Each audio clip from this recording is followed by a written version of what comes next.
During the sitting of Parliament on Tuesday evening, Speaker of Parliament Rebecca Kadaga gave Minister of Justice and Constitutional Affairs Major General Kahindo Tafire until April to present a bill on electoral reforms before the House, as the Supreme Court directed in 2016.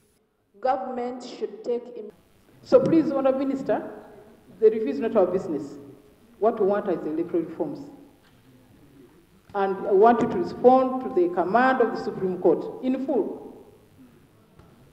So, Honourable Minister, by the end of April, come and report to us about the electoral reforms. The Supreme Court called for these reforms in its judgment in the 2016 presidential election petition filed by former presidential candidate John Patrick Amama Mbabazi against President Yoweri Museveni, who won the election. However, according to the opposition leadership in Parliament, government has not shown commitment to table the reform proposals in Parliament. Leader of Opposition Betty Aol Ochan says they are ready to move a motion to introduce a private member's bill on electoral reforms.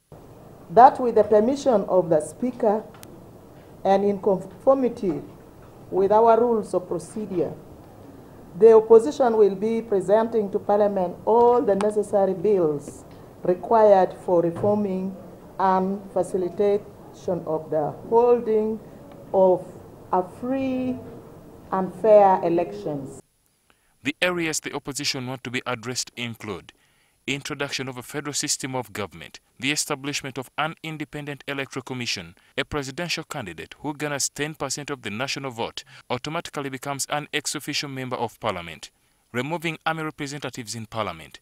The running mate of the winning presidential candidate gets automatically sworn in as the deputy president, and reducing cabinet ministers to 21.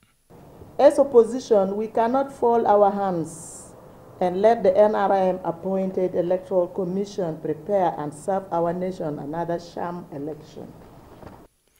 The leader of opposition says they will also seek guidance from different political parties as well as civil society organizations to have input into the electoral reform proposals.